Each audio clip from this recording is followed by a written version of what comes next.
So this is my introductory slide, and before everything, I got the brief from Boris that it would be interesting if I talk about magic relates to stuff in terms of VR. What can it mean? So this was my PhD topic, so you will see mainly snippets from it. I moved a little bit more now into scientific evaluation and what does it mean in terms of psychology and sociology, how we are working with VR and with XR. So this is a little bit about me. I'm coming from theater and languages, and recently I'm also founded a conference, the Zipsing conference. It's taking place every year around this time, so it will be next month. Now it moved to Prague. Maybe next year we will move it somewhere else. I'm also co-curating a VR section, Vector VR, so it's very nice to listen to actually all these conversations about like, how to perceive it. Our topic this year was misunderstood bodies, so I was very happy that I could also see the exhibition yesterday. But I moved into more scientific research, so we are doing VR simulations and we are entering now a clinical trial with it. And I also did qualitative research on how people are dating in social VR platforms. That's also a fun thing to actually understand from user perspective, like what we see in VR chat, what we think that it's important. Avatars are not so important. But so, as I said, I studied theater, and I'm from Romania originally, and the city where I was studying, the performances were very much ritual and performance art based, so that's why I also decided to study theater. And then I moved to Budapest. I didn't have any friends. So I also went to theater almost every evening, but in Budapest there is a much more Russian Stanislavski style of performing, and that was a different layer that I was not that much fond of. So after a while I got bored of it, and I got more friends, but less theater. And then once I was telling this to someone, and that person mentioned me a very interesting theater company that I won't talk about in this context, but I just want to make them some marketing. It's called Signa, and they are a Danish-Austrian company. Has anyone heard about them? I can highly recommend. They perform very rarely, but all my concept of how I perceive immersive theater is based on their productions.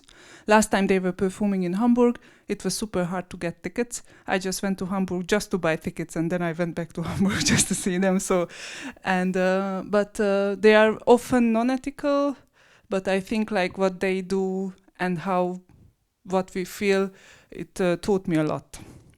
But so when I entered Signa, and just a few sentences. So I entered this performance in 2016 based on this recommendation of this friend, acquaintance. I entered a house where there were people who are feeling as dogs, and there are people who are taking care of them. And this was a 2-story house in the center of Vienna. And I was spending there 5 hours, and after I came out, I literally felt that the world is a little bit like this, and it took me like half an hour to get back my senses, and this was a theatrical performance. And like what I felt there, I think it's just to jump into more academic stuff. I don't know how many of you know Alison Griffith's books, Shivers Down Your Spine. She's basically describing like how these immersive artworks actually developed throughout the centuries. Already panoramas were mentioned, but she's saying like, okay, what are we feeling when we are entering like either a fun fair or a VR, and whether it's something that are we have this sense of confusion, are we afraid of the unknown, or maybe are we looking for an intrinsic sense of wonder? And I think like oftentimes this is not valid for VR. So we talked about Chris Milk a lot. I think he shouldn't hiccup anymore today. But I think how we should actually perceive VR is just an immersive medium. I know that now we already overuse also immersive medium. If there is any embodiment for immersion, then probably that also is hiccuping. But my own personal take on what is immersion is actually the sense like how to give these thrills and goosebumps, which are very sensorial, even like taking away some sensorial part of it, and like actually with this how to create this sense of impossibility. And the sense of impossibility, I will arrive there, just stay with me, through magic. But before everything, like when we are talking about impossibility, we are taking also technology. There is this ultra famous saying, but I would invite you to actually, for onboard to magic, to see it as double way. So one is like how technology is enabling magic, but how magic is using technology to actually enable this sense of wonder. And like taking all this package, let's just go back a little bit to what immersion is. Immersion is a property of a system, and it's also a psychological state that's missing. And as a property of the system, you can call like VR or cave systems or even immersive theatrical performances, but you can also take it as psychological state. There are all kind of immersions, ludic immersion. Like it's also like if you are reading a detective novel, that's also immersive because you want to find out what's happening. So I also take immersive theater, and here I would jump back just quickly to Signa, as a separate genre. But for me, these are the key characteristics what a real immersive performance or immersive production makes. And that's beside that is panoramic, it also involves all the senses.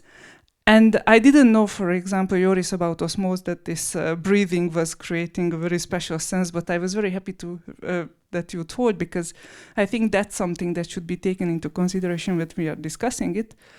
But it should also bear no meta-reference. What I mean here, if you are creating a story-based VR, and if you are creating it based on a story that is well known, then probably people will know what's happening. So they will already look at like how you did it. While you don't know, it's not Hamlet, or like in Sleep No More, it's Macbeth. So basically, you know what's going to happen. Then it's kind of like you are already alienated. While if you don't know the story, then you are kind of like can get immersed into it. And I have to calm down because I feel like I have to rush with my talk. So another very important part is that you create intimacy, like meaning that the actors do not have a fixed script, but they should be able, or even in VR, they should be able to actually take the risk to get into very intimate. I don't mean in intimacy sense, like a sexual sense, but also like create delicate or vulnerable situations, and to actually be there with the audience members, what was also already mentioned before. Jumping back, so these are key terms for me in terms of immersion. I don't discuss them anymore that much. I just want to emphasize the liminality, framing, and transportation. It's only three-fifths of it. Liminality is the transgression of boundaries, which is very important when you enter an immersive experience. While framing, it's also important in framing, for example, in magic, because when you see a magic trick, usually your attention is guided. Also, when you see a theatrical performance, then you know that that was framed, and that's framed as a theatrical performance, and you don't run on the stage to save Hamlet. But it's also important when you enter into an immersive production, no matter it's VR or theater performance, is that you are actually transported. And this transportation can be that you are transported into another state, which is unimaginable, like we are physically here and then we are transported somewhere else. But this is, we find ourselves in a different environment, and this is making us to both believe that we were transported and both believe that we were not transported, which is also a very key feature for magic tricks, because magic tricks are working that you know that it's not working like that way a magic trick. You know that Copperfield was not flying on wires. You know that Copperfield can't fly. You are checking the wires, you are checking this, you are checking that. And the really successful magic trick is when you give up and you just, okay, take me. I take it as it is. So that's how I think it works. And this is also what this famous researcher described, like that the magic trick works with the condition of impossibility, which is constructed not simply through misperception and misattention, but rather it's an outcome of a trick's whole structure of events. So what is a trick's whole structure? It's the dramaturgy of a trick, how you build it up. And it's not about the sleight of hand, what you are exercising for 10,000 hours. It's about how you start when the audience enters to the place where you will perform the trick. Just going back very quickly to Goffman, it's also important whenever you are designing, for example, a VR experience, that you key the experience before you put on the clunky headset. I have to admit that sometimes I like that the headset is heavy, because I think it also helps to the immersiveness, because, you know, like if you have a very heavy blanket, then you can fall asleep better. So I think like these heavy headsets can also help you a little bit to get more immersed. But like to key the experience, that it will be a liminal experience, and it also involves a lot of input from the audience members in terms of imagination, that was also mentioned. These are all important to take into consideration when you create it. Interactivity and agency obviously are also very important. Here I just would like to show this scale, which can be a little bit like too scholarly, but I think as a scale which is used in theater by Schreiner et al., like how to actually make from completely non-interactive performance into a super interactive performance something. It's good to have taxonomies in your mind, and like how to think about your audience. What is the feeling that you want to give to the audience? They can get lost and they can do everything, or do you want them to have a more controlled environment? Another important aspect of agency is when we know that we can do and we can have effect on the environment, but it's also to play with the uncertainty and the curiosity. And because uncertainty and curiosity are very key points in meaning making, how you actually connect the dots when you see an immersive production. And the uncertainty is actually basically the engine together with curiosity that make you to move and to make you to actually explore more the area, what's around you. And in game design, there is a lot of literature on uncertainty, so I would invite you to also read about that, because it can give you very interesting clues, like how to design something which can put the audience or the viewer or the experiencer in a position where they are driven, like, it would be good to find out more. The trajectory is another key term by Benford and Janacke, which also talks about the dramaturgy of the play. And however, they are talking mainly about mixed reality performances. But when we are designing for VR, it's important to take into considerations like how they are. Thank you. How they are perceiving this connection of the dots. So they are basically defining like what trajectories are composed of, and this is also obviously the beginning, the ending, the role and the interface transition, also the transversals between virtual and the physical world, and also like how you are combining various temporalities. And these are all those parts that when you design something, you have to take into consideration the real world, the physical world. This is also in case of immersive performances in Signa, for example, what I also often observed. Like if there was something happening outside in the world, like now this sound, then the actors are reflecting from the world of the performance, which I couldn't do now because I think I'm still excited. But it's important to like offer these kind of smaller cues or gaps or glitches that can actually allow the storyboard to do this. Basically magic is also a form of theater that depicts impossible events as though they were really happening. And this is again like something which rings a bell that immersive experiences can also have. And it has an important starting point. Sorry, I just got lost. It has an important starting point for our account is to see the effect of a magic trick as an impossible state transition in which a situation passes impossibly from one state to another one. So it's also important like how you are defining this dramaturgy of a magic trick that I previously described. Then when you start to believe that it's unbelievable what's happening within the magic trick. And this is also something that was developed throughout centuries. And so let's go a little bit to the magic history. We all know this Pepper's Ghost. And this is like basically, it was not even Pepper. Pepper just made it better, but there was this other guy, Dirk, who actually made it. So be aware when you are signing contracts. But this is one important aspect, because this why I brought it here, because it's about technology at the end of the day, and it was presented actually in a technological venue back in times. And my point here is that how we look at immersion is that how they looked at magic and attraction in those centuries, in the previous century. And this is basically like we would just discussed it with Maria, that we are reliving this thing that back in the days we called it as attraction, now we call it as immersion. But basically that's the same thing what we are all looking for. We are looking for this sense of awe and this sense of wonder that we want to experience. There was also stagecraft, which I'm not taking into when I'm drawing on this parallel that magic tricks are similar, what immersive experiences are. The stagecraft is basically, for example, what Houdini did on stage.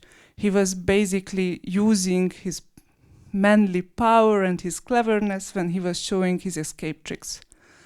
And that's there is nothing super phenomenal that you are looking for there. Usually, you know that probably he was a very skillful man. But what I don't know if anyone recognizes this picture. The lady in the middle is actually Houdini's wife.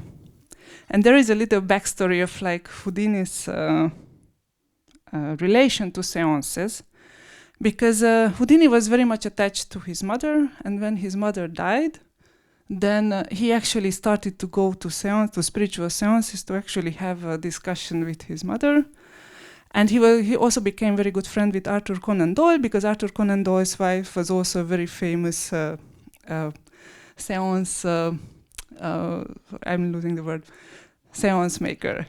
And after that, Houdini actually figured out like how they are doing these tricks, because usually, for example, seances, the people did some background research, and they usually went to cemeteries and they were talking to priests. And so in the evenings when they were doing the seances, then actually like they were giving information what they found out during the day. So it was more a detective work, but they created the phenomena.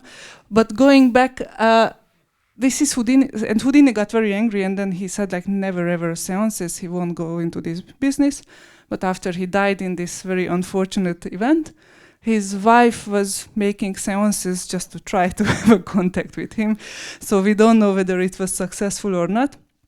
But based on this, what I just wanted to say, like these seances are also very similar how we experience immersive experiences nowadays.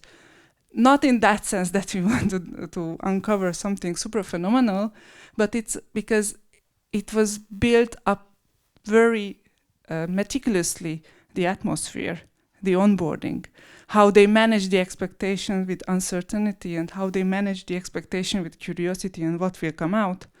So basically what we can often call that contemporary immersive performances in theater, they are very much sometimes like spiritual seances, because they are like very much built up, and also experiencing magic is very similar to immersive experiences. We are sometimes, especially when we are passing through this trajectory of points, we are going through this believing the impossible, believing what's happening, and what's happening, it shouldn't be real, but we still believe that it's real. And that's why it's very important to build up from the onboarding to the offboarding by keeping this in mind. Practicalities. What can we use? So we can use forcing techniques and also the illusion of agency. Basically, forcing techniques is like when you are kind of like forced to take that card out of the magician's hand so he knows.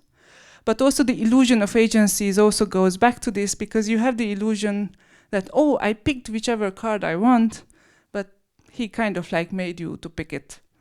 So that's very important. And based on these, like there is already some literature on like how to use psychology of magic in video game. I see some people are nodding.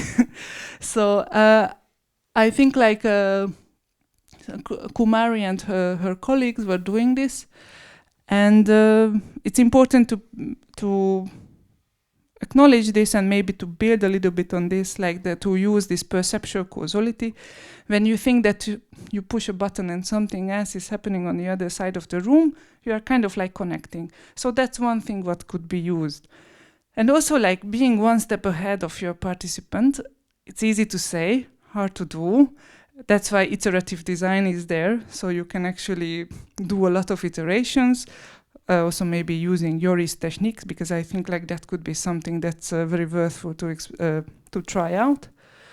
And also offering the impression of free choices. This is very often used in game design. But also, as I mentioned, this staging these transition processes and helping the audience to actually go smoothly in an unbelievable way from one stage to the other one. Obviously, magicians were already also doing VR performances and VR tricks, so this is from Darren Brown. There are also other creators who try to perform magic in VR. There is also the creators of Void. I'm very bad today with names. They wrote a specific book about, like, from magician perspective, like how to create immersive experiences when we are having a coffee. I will Google it because I think it's a wonderful book. And I wish I would had such a practical knowledge when I was writing my PhD, because he wrote that actually. But what I want to emphasize is like to really pay attention on atmosphere, because magicians are building up the atmosphere as well. The onboarding, because magicians do not have those stories before their tricks just to pass time, because otherwise they would just perform for 5 minutes, but it's actually because they want to build up your attention. And also to take the risk and see on what level you want that your audience is participating.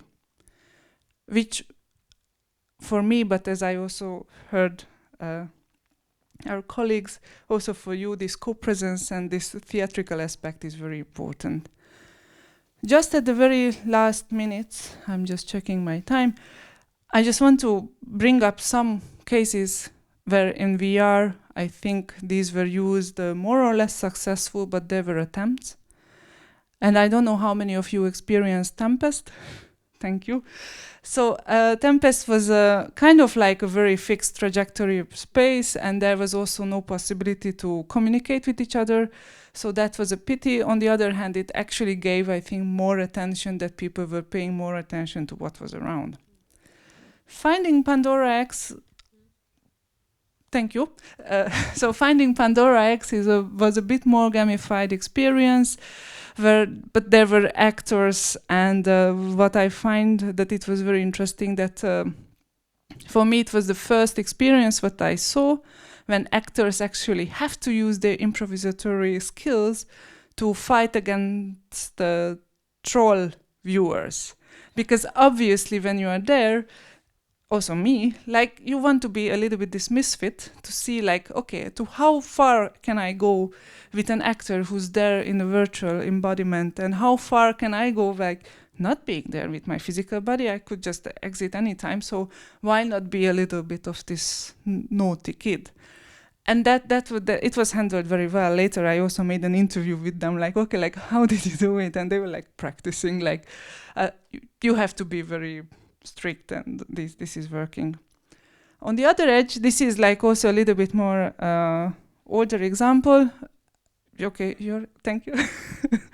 So this was basically the audience members were split in two groups. One audience member could be the protagonist of the play, which required a lot of attention and improvisation skills from the two performers, and the rest could be the invisible contributors, which I couldn't really feel my agency, but I was happy that I didn't have to sweat while the other one is actually performing there, like who was performing the kid, which was, I think, very nicely putting immersive theatrical performance and live action role play into virtual reality setting. They also presented now in Venice their new play, Uncanny Alley, which is also using the same mechanics. There are three performers, 3-4 audience members, and basically it's using LARP and theatrical elements again into a very crazy story, but the story has an element that you have to save the world, you have to save someone, so they are actually using these kind of callings from the audience members, but it's very nicely built up. And I also tested my naughty kid aspect, like it was fun. But I couldn't do it that much because the actors were physically behind me, so and we already knew each other, so I was taking away a little bit. But yeah, another which I find, and now it's a bit cheesy to use the magical, but I would use the magical word. Have you seen Bear My Soul? It's actually a multiplayer VR. It's very hard to set multiplayer VR, so it's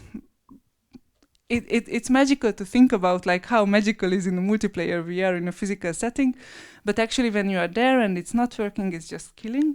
But this was actually working, and it used the audience members' willingness to sing. This is, I think, a sign that I should finish soon. So to sing, and also this way it was creating a sense of being together there. So we also felt each other physically, but it was also there the potential that because we saw each other, there was also the potential to touch each other. But by using sound, and by sound bringing everyone on kind of like the same meditative level, it was truly something engaging. It's a short experience, but it worked very well, and it didn't crash. There were no glitches when I experienced, which is a add-on because I see many festivals where they have multiplayer experiences and they often glitch. So yeah. And just briefly, just to talk about embodiment, this is actually a seated VR experience. It's about Turbulence Jamais Vu. I think it was presented at ITFA here last year. But you are sitting at a desk, which is like you have a mini stage basically in front of you, and you have a VR headset which has a GoPro camera, and kind of like you see everything in black and white, like in these conditions what you see in real life. And it wants to give back the sensation of a specific migraine that has I think it's called vestibular migraine. And kind of like it was successful to that edge that I was also a little bit like nauseatic, but it's just a short one. It's very story-based. It's black and white, but it gives you this sense of like how is to live with it. Obviously, the storytelling aspect is very important in it because you are guided through. But if you encounter it, I really suggest to see it or come to Budapest because we actually selected it. So yeah, so basically just my final thoughts is that when you are attending a theatrical VR production is also similar to attend a magic show. And you have to have this right approach, what I just said there, so I don't want to repeat what's written there. But what I want to emphasize, again, that you have to take into consideration the social aspect of co-presence. Also that it's important to build up community rituals, and like this singing, I wanted to bring it because of that, because it gives you this sense of like, oh, we are together. Also, you have to give this illusion, in my approach, obviously, that there is an open world structure, that it's kind of like you can explore it, or there is more, because that's also, again, like going back to your curiosity. And it's very important to guide the attention, even if like not like per se, like you don't bring the girl in a red dress across the VR, but you still have to guide the attention of the viewer, because that's how you kind of like make sure what's happening. And the conclusions, just very like briefly in these notes, like, so it's important to carefully design the onboarding of the experience before the headset you take on. It's also important to script the participant. The scripting the interactor is from Janet Murray, so she's using it a lot, like how to actually onboard your audience member, how to give agency. Also to create liminal experiences what are about transgression, and also creating more like an unrealistic, impossible world. The sense of embodiment was already discussed, so I don't talk about it anymore. But also it's important to take into consideration the somatic responses. And why I'm saying this, because somatic responses, horror movies are also very good in it. Obviously porn movies are also very good in it. But one can play, for example, with specific horror elements that are like guiding the audience members to do something else, and to build on the curiosity and uncertainty. And just as a last thought, creators who believe that full immersion is a real possibility should keep in mind that the desire for immersion is a desire towards an unbelievable impossibility. Thank you very much. And I didn't prepare a QR code. I'm happy to send my PhD if you write me an email.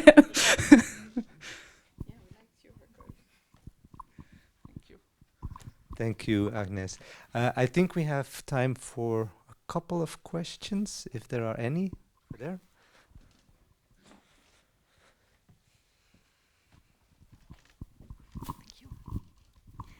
Thank you so much for a super interesting talk.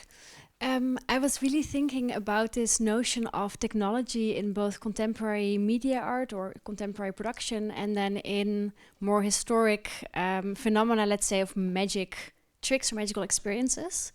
How do you look at that notion of technology being revealed or being completely hidden for the sake of the magic, and to what degree?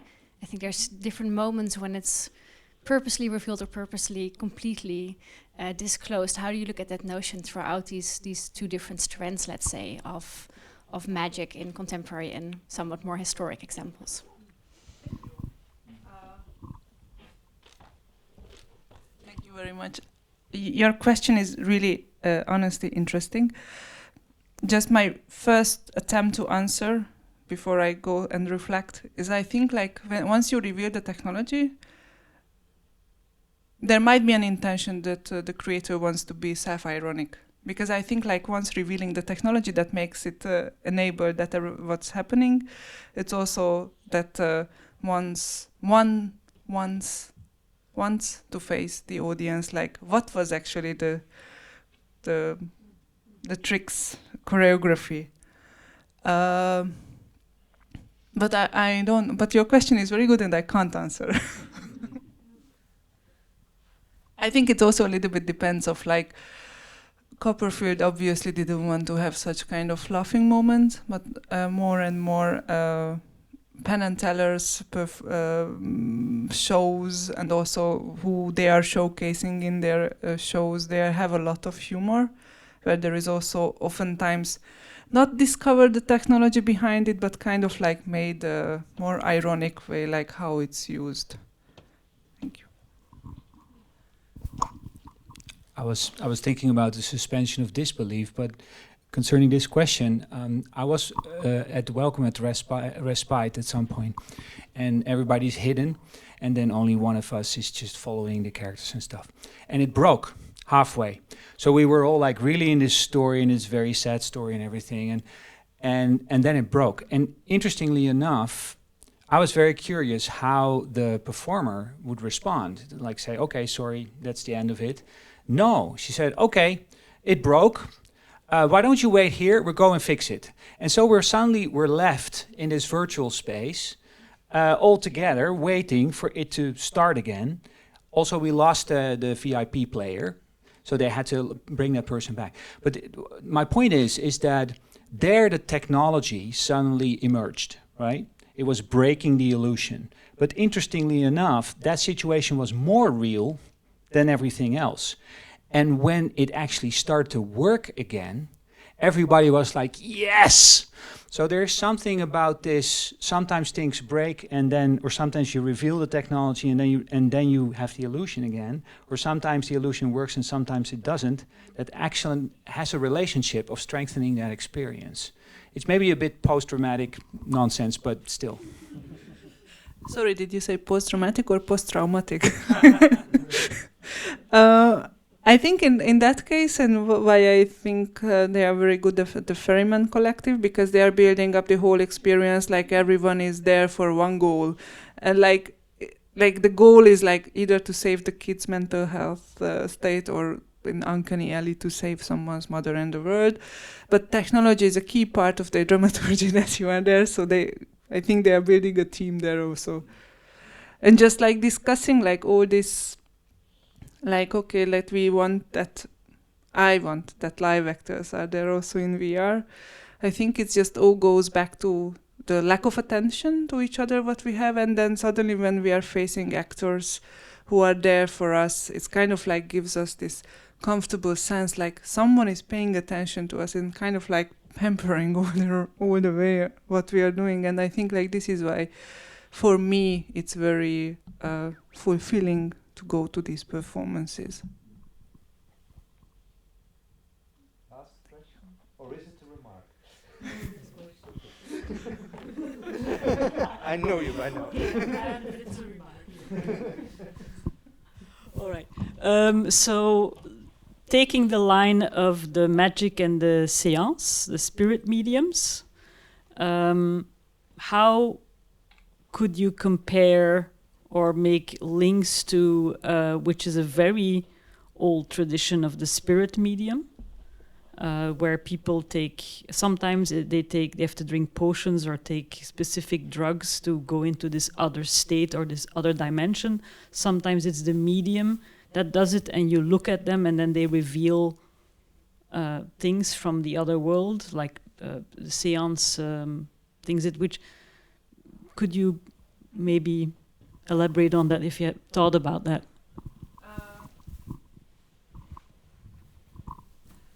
Thank you for the gymnastics, Boris. I haven't thought about that perspective when experiencers have to go on more deep sensorial tackling. So I didn't look at those seance perspectives where they actually took something. If that's what you meant? Or the medium was taking, so they have... That's one moment, but in other cultures or in other times, like the shaman, it's still practice that does exist also, by the way, in certain cultures, or that you can go experience in Brazil if you want.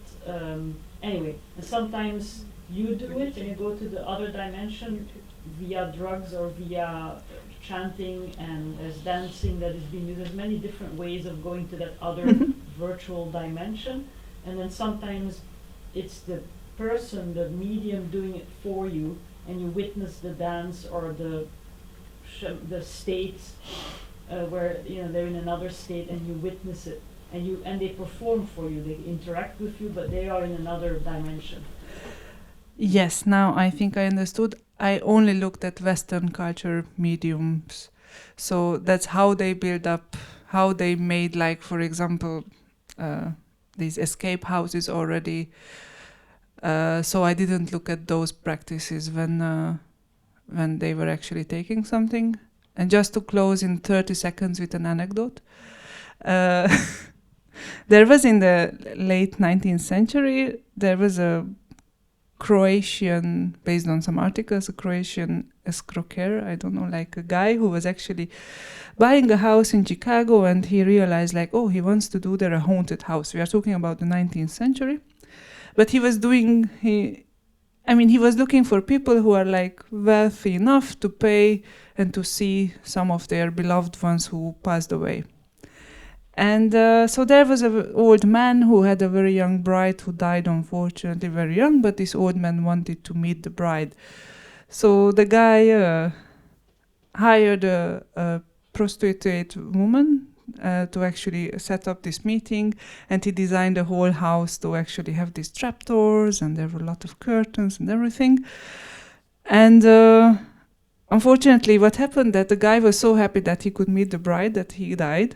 And then they had to close up everything, and they had to run away. Houdini was actually also chasing him. I first read in Houdini's book about this. And I think like why I just brought this up, that it's actually about very simple things to actually make sometimes very edgy or very liminal experiences. So just going back also a little bit to the technology question, like it's much more about being there and not about the other sensorial inputs, just like designing it. Thank you. Thank you, Ágnes. Thank you, Maria. Thank you, Joris. Thank you all for being here this afternoon. I would want to wish you a very pleasant weekend and see you next time. And for the people who didn't see the show is on at V2 right now. Uploaded bodies. Thank you.